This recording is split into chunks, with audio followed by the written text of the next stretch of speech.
So, Execution Labs is a indie incubator where we fund and support and mentor indie startups. And generally, the people involved know how to make games. They're actually veterans of the industry, many of them, and so know how to program and design and create art and so on, but often lack the business expertise. Many of them are coming from much larger studios where they're kind of buried deep in the basement at Ubisoft somewhere, working on Assassin's Creed Eyebrows for 5 years, and so don't really have exposure to a lot of the more business, marketing, monetization, PR, all that kind of stuff. And so a lot of what we provide is this sort of expertise on those elements. And so, starting to see what makes for a successful indie from a business point of view is not something as a community we often talk about, right? We often talk about the aesthetic, creative design side of things. When indie developers get together, it's often to share, gameplay tricks or, development tricks and so on, and don't often talk about business. And when we talk about business, it's usually, just about funding or stuff like that, not really about kind of characteristics that define successful indie. And so I came up with this talk. Who knows this book, 7 Habits of Highly Effective People? Everyone else is not effective. It's about a 25-year-old book, has nothing to do with games, written by Stephen Covey, one of the most sort of published and sold business or self-help books, something like 30 million copies. I've not actually read it myself either, but I thought it would make for a catchy title for a talk. So you don't actually have the printed programs, but it's the 7 in kind of quotes business habits of successful indies or effective indies. And so I'm going to go through kind of my observations about what makes indies successful from a business perspective. And so we'll dive into that. All right, so the first one, can you guys see this? Because when I'm looking, I can't see the slides at all because these bright lights. Is it visible? Yeah. You guys can see? Okay, so it's just me, I'm blinded by this light over here. All right, so the first habit, oh, thank you, guys. So the first habit is wearing a suit. And I don't actually mean a literal suit, but just sort of, here comes the guy with the suit. But you don't have a tie on, so you don't quite qualify, but you're close enough. So what I mean by wear a suit, it really means sort of take on the role of the business person.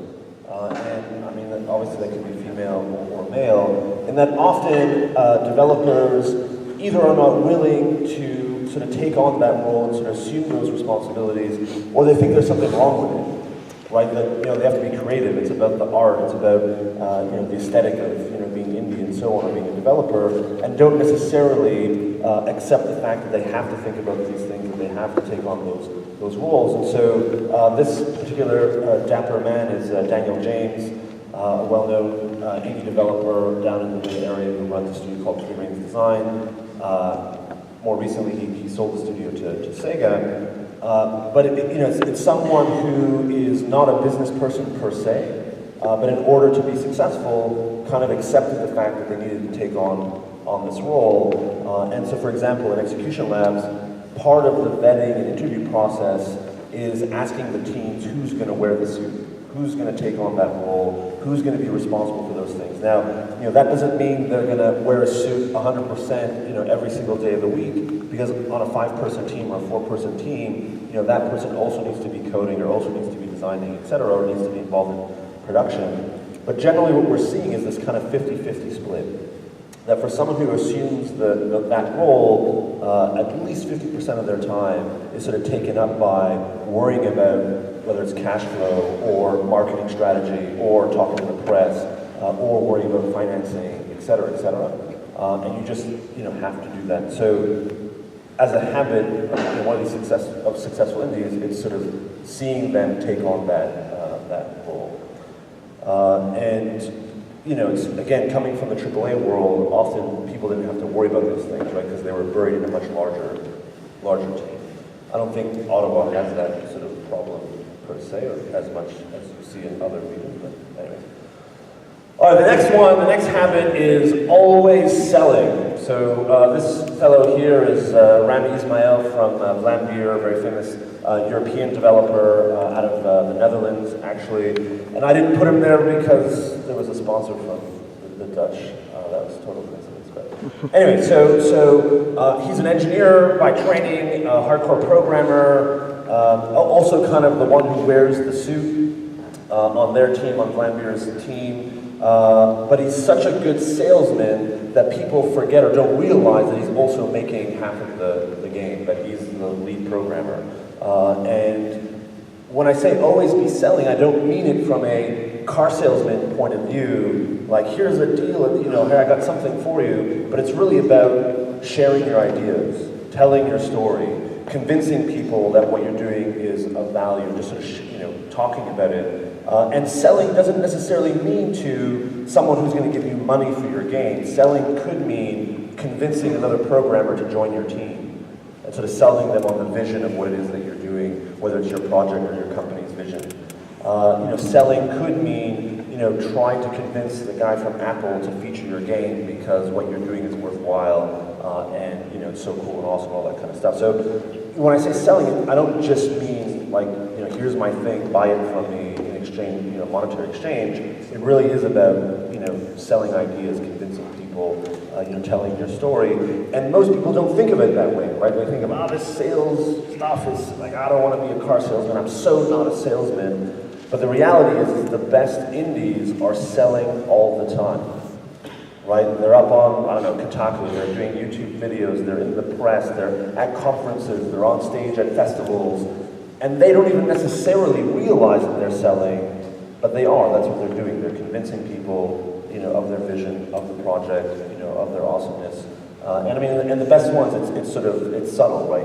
When you see them doing this, like when you talk to someone like Rami, it means so infectious. He believes in what he's doing. Like you're not sitting there saying, "Oh, this guy's a car salesman, sort of pitching me this stuff tomorrow." And so, really, accepting that you have to tell your story and doing it in a convincing and succinct way is one of these habits that we see in successful indies who are doing that all the time. And again, it's not just selling a product, it's really sort of bringing people into your vision and sort of collecting support. And certainly at the indie level, where resources are constrained, where funding is limited, where you don't have all the tools that you need, convincing people to come along for the journey is an important thing. I mean, even at Execution Labs, we have tremendous amount of support from the community, from the ecosystem, whether that's our partners like Microsoft or Unity, who contribute, whether it's resources or their time, or mentors, who share their wisdom and knowledge. They do so because the vision has been sold to them. They believe in what we're doing. They believe in the projects that our teams are working on. And so, always be selling. All right, the next one, obviously enough, is make money. So if you can't see, it's a bit small. That's Notch from Mojang from Minecraft.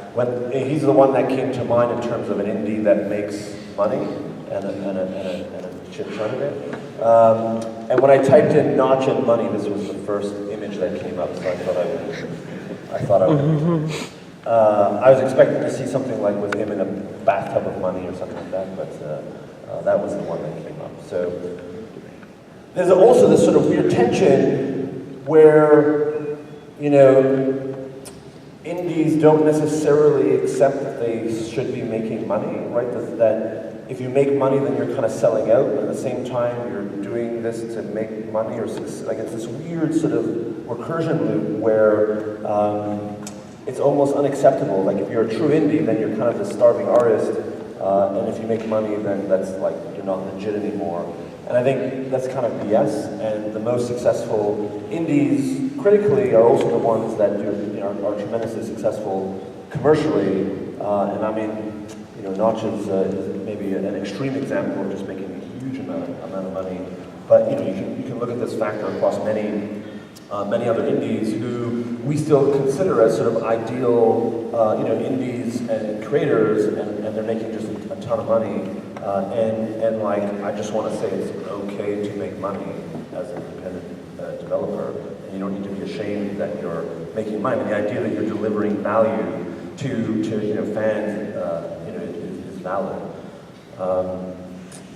And in many ways, the making of the money is sort of an enabler to continue working on your vision, right? I mean, I just find there's this hesitation to accept the fact that you can make or should make money, whereas as a habit, the successful indies do make lots of money, and I mean they're not obsessed with it, right? I mean I think that's an important point, right? It's not like that's the ultimate goal is to make piles and piles of money, but as a general rule, they're actually asking the question, how do we make money with what we're doing? So that's one of the key habits. All right, the next one is being open and sharing.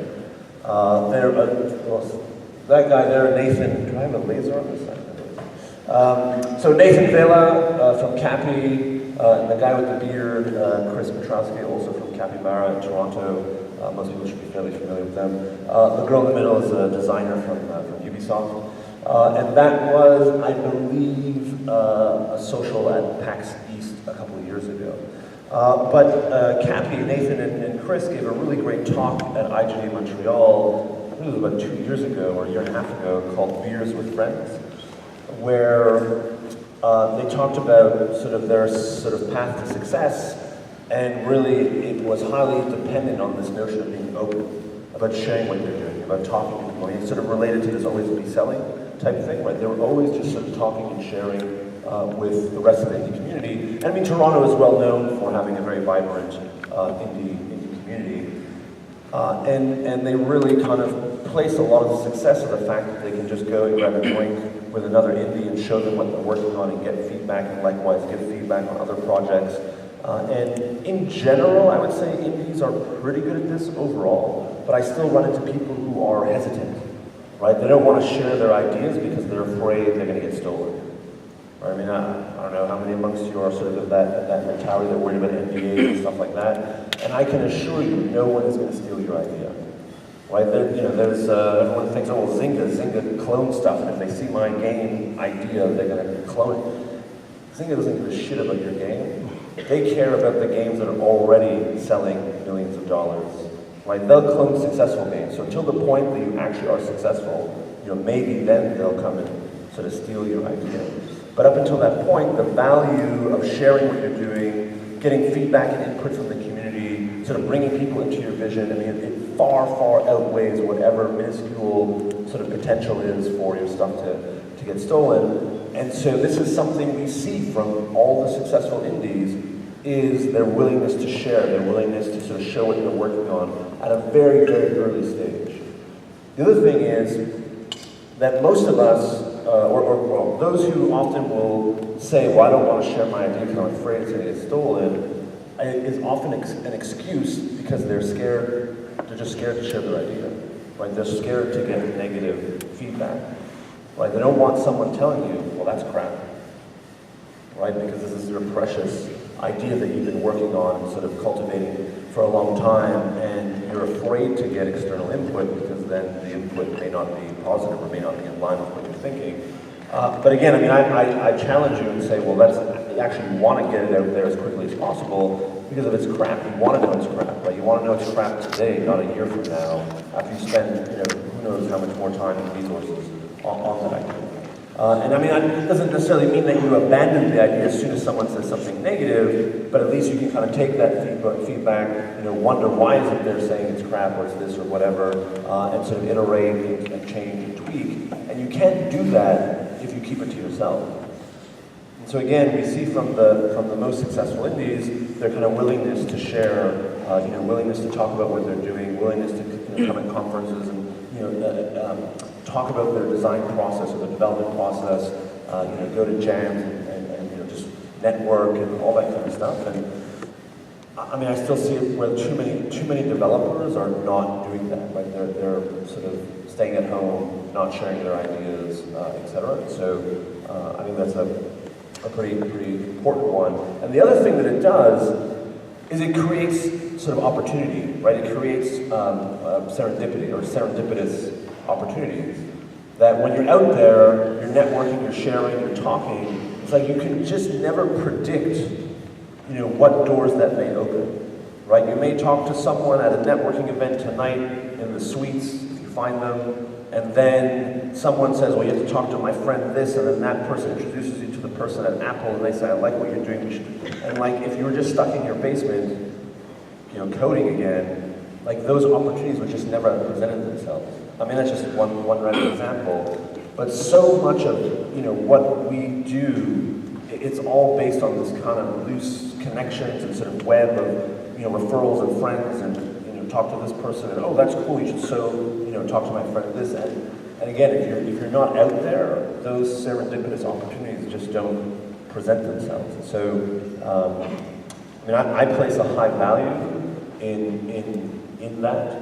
And in many ways, Execution Labs itself would not have occurred without that kind of serendipitous stuff going on, because I went to a conference here and met so-and-so, then had an invite to dinner, and then at dinner we went to go have drinks, and then from, it's like all this kind of weird sort of trace of events that you just would never have predicted would have occurred. And so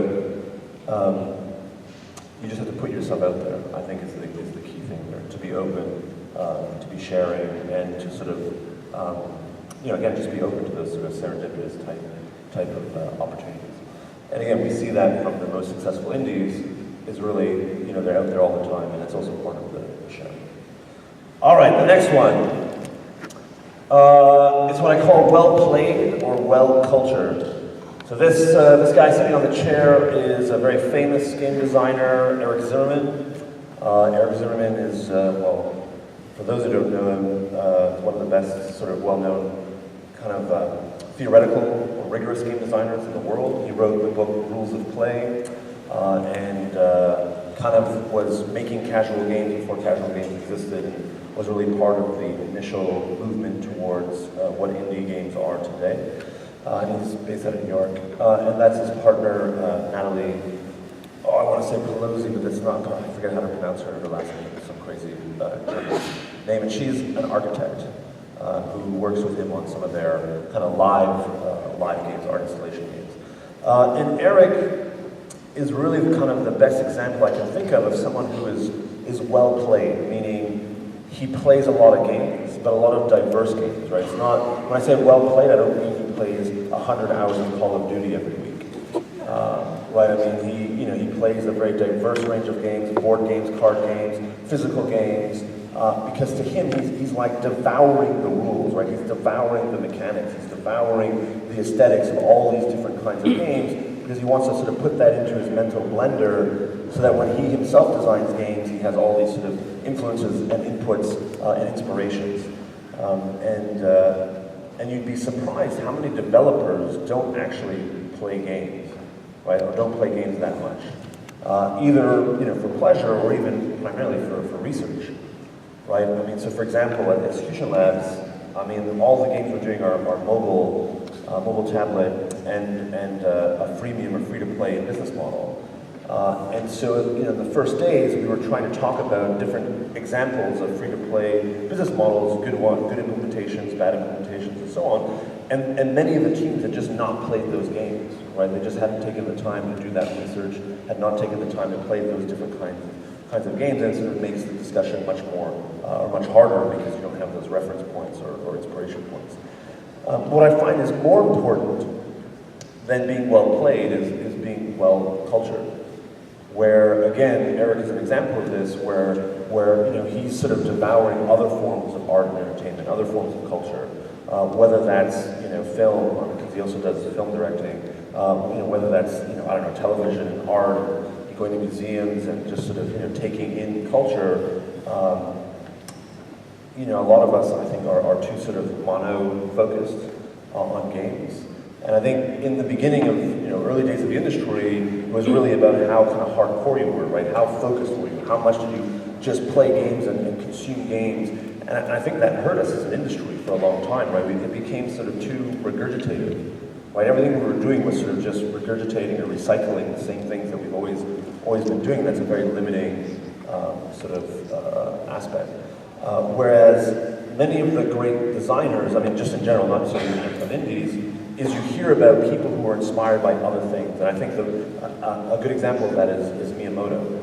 Right? Miyamoto talks about how he goes walking in his garden, and then that inspires him to make Pikmin, for example. Or Zelda was inspired in part by his sort of childhood adventures running around the forest and whatnot. And so to the extent that we don't expose ourselves to those kinds of inputs, whether that's art and culture, sort of living a life, it really kind of constrains the kind of games that we make. There's a great book I really enjoyed a few years ago called The Medici Effect. The Medici Effect sort of talks about where breakthrough ideas come from, or where innovation occurs. And the author sort of makes the argument that real breakthroughs come from the intersection of two different things. That could be two different cultures, right? So I don't know, let's say we're thinking of food, right? You fuse, Peruvian ceviche with Japanese sushi, and sort of the intersection of those two foods creates something really innovative in terms of food, or two different kinds of films, or two different kinds of academic disciplines in terms of research, like you fuse astrophysics and biology, and you come up with I don't know what. And so he was arguing that the real innovations, the real breakthroughs happen when you kind of intersect two different disciplines, cultures, arts, et cetera, et cetera. And I don't think we see enough of that in games. And indies really have an opportunity to do that because they're not sort of burdened by the same kind of constraints of large AAA studios. And so we're seeing this sort of as a habit from indies. Some of the most successful indies are not this kind of mono, game-centric only cultures. They are doing a lot of games and playing games, but they are consuming other things. So for example, Eric, his partner, is an architect, so they've been working on games, non-digital games, that are art installations at museums. And how do they manipulate space? How do they manipulate large structures to sort of engage players in sort of types of gameplay that we wouldn't really think of, but because one's a pure game designer and one's an architect, sort of fusing or intersecting those disciplines, creates some really interesting kinds of gameplay and forms of interaction. The other thing that's important with this idea of being well played and well cultured is the idea of extrapolation. Right? I find game developers on the whole are often not good at this concept of extrapolation, which is observing something else and sort of extrapolating how that would apply to games, whether from a design or production point of view, or from a business model point of view. You walk down the street and you see a street vendor doing something novel from a marketing point of view to attract consumers, and then you say, oh, geez, I can see how that would work if I was inspired by that and kind of put it into the game in a certain way. This ability to extrapolate is something that some of the best indies tend to do, whether it's from a design point of view, like some of the stuff Eric does, or whether it's a business model point of view. Being able to observe things and extrapolate. I remember having arguments about books, right, where developers were trying to learn from books about, something like management process. And this was going back a few years before Scrum was very popular, and there were people talking about the Scrum stuff or Agile stuff, and it really hadn't sort of entered the game sort of, community yet. And Scrum had been around for quite some time, and there were many books about it. I said, well, there's this great book, you should buy it. It talks to you all about, agile process, and it's amazing, this iterative process. I think it would really apply. And because it didn't have game on the cover, and it talked about enterprise software as opposed to game software, it's developers just didn't want to parse it. They didn't want to extrapolate the knowledge and say, well, okay, I'm fine. They're talking about programming for a bank, but I can see how that would apply as a process to what we're doing. So this idea of extrapolation is actually quite important. And again, we see from some of the best developers. All right, the next one is Fearlessness or Resilience. This is John Blow on the left. He's the guy who did Brave, and on his right is Chris Hecker. He's working on Spy Party and has done tons of other stuff. So this is something that, again, we see from the best developers both from a design and production point of view, but also from a business point of view, is this notion of kind of fearlessness, of resilience, of willingness to fail, and or sort of using failure as the path to discover success. And I often talk about failure and the need to fail. And really, failure is actually the best strategy to use in a context of uncertainty. Right? When you don't know what the conditions for success are, kind of a Darwinistic trial and error process is like the best way to discover success. And you know, there's research that shows that the thing that most highly correlates with success or with quality is quantity. Meaning the more bets you take, or the more attempts you take, or the more shots on goal you take, you know, the higher the probability is that you will have something successful. And that sort of bears out in the research where, you know, the most successful musicians are also the ones that make the most music. The most successful artists are also the ones that make the most art. The most successful, you know, academics, you know, write the most research and are cited the most. So this kind of idea of volume, but they also often produce the most crap. You know, Babe Ruth, the baseball legend, you know, he had the home run record for many years, but he also had the highest number of misses. Right, so that guy just swung at everything. You know, he hit a lot of stuff, but he also missed a lot of stuff.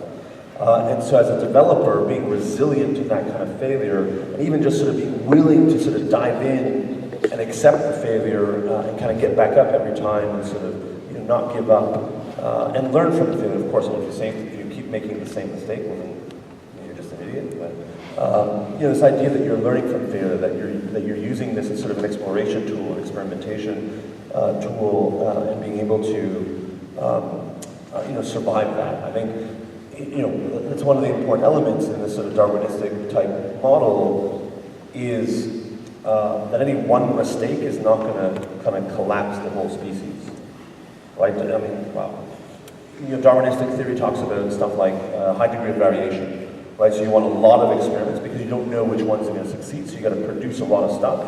So if you're thinking of species, you want to produce a lot of mutations to see which, you know, variant of the species will survive or adapt better. And so I think to a certain extent as an industry, we're pretty good at that, right? You have a lot of people making a lot of different stuff, trying a lot of different things, sort of seeing what's going to stick, etc.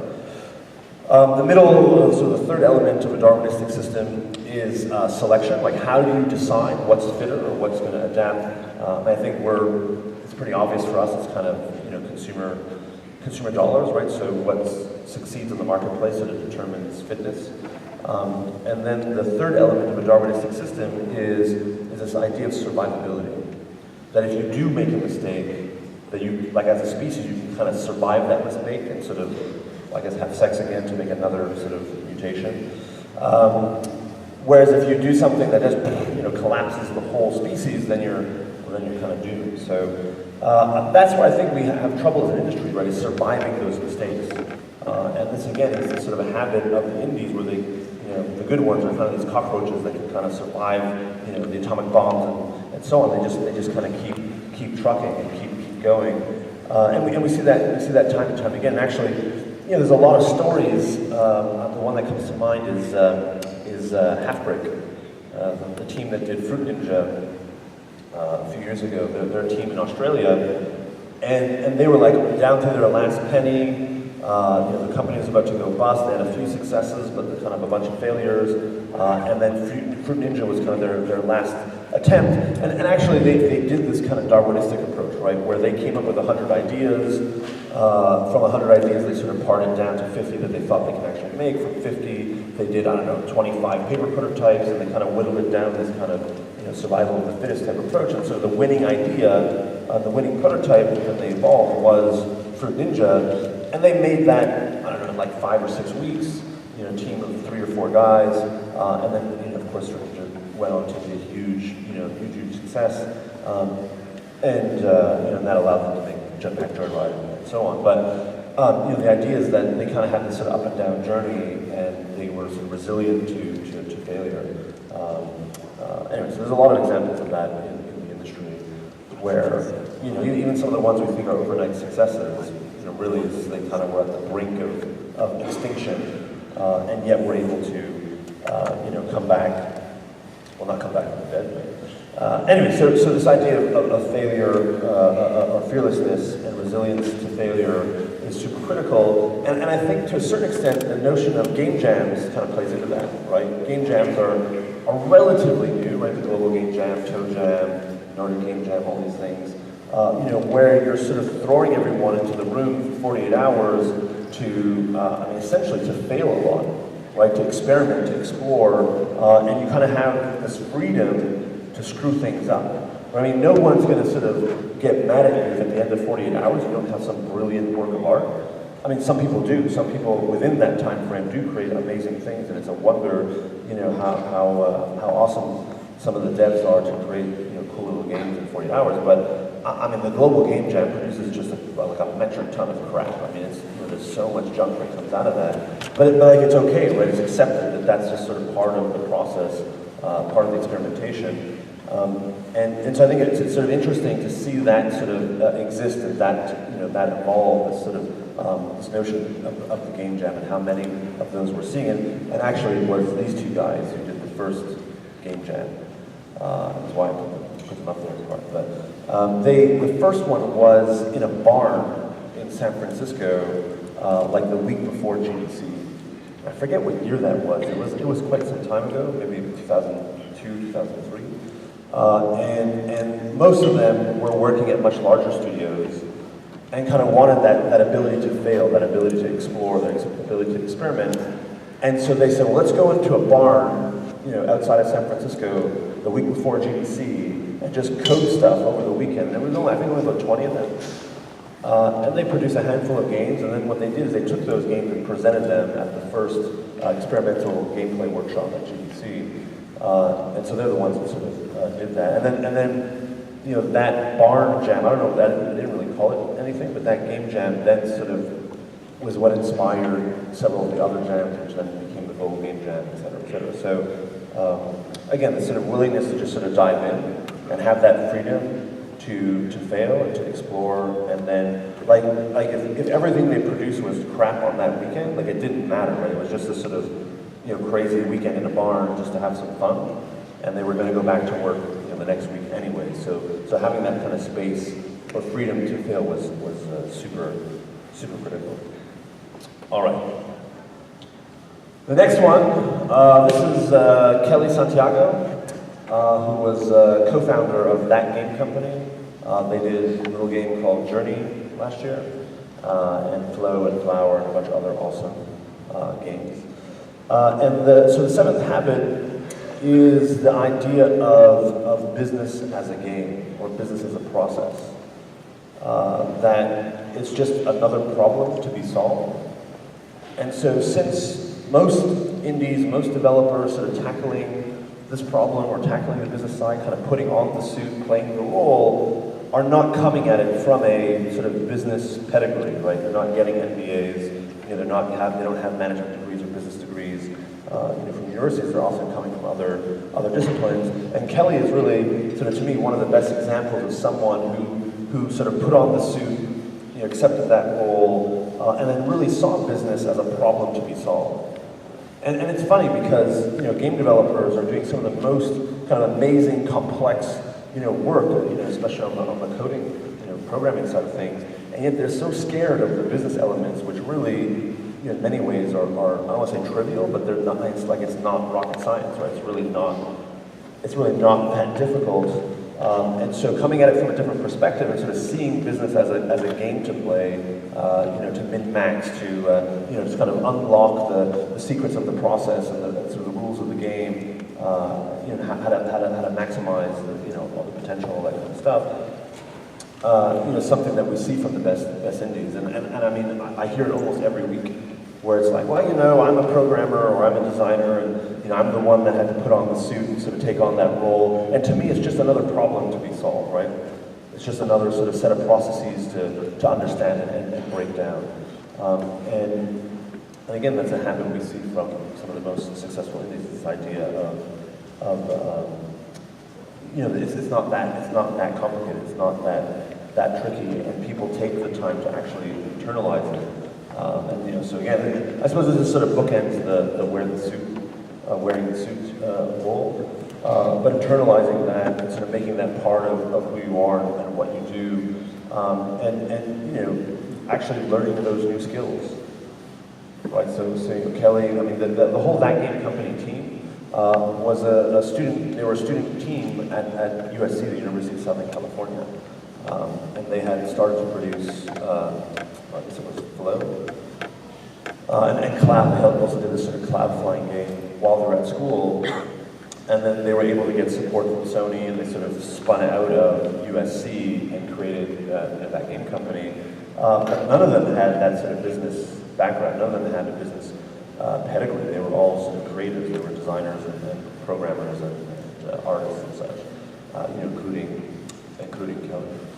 And now, now she's not at That Game Company anymore. But this idea of sort of internalizing the processes, learning new skills, sort of taking on those challenges, and really sort of seeing it as a problem or sort of processes to break down is super critical. We see from the most successful indies, and I mean, to a certain extent, Execution Lab is something we're trying to instill in the teams is sort of, I don't want to say routinizing the business side of things, but sort of it being part of the daily process, the daily thinking. It's not really sort of something on the side, but something that you have to internalize and think more deeply of, on a more consistent basis. Including sort of business objectives as part of your backlog of tasks, of things that you have to do. It's not like you're making the game, and then I have to go do this business stuff. It's really the business stuff, and being successful is sort of part of the game making process in its entirety.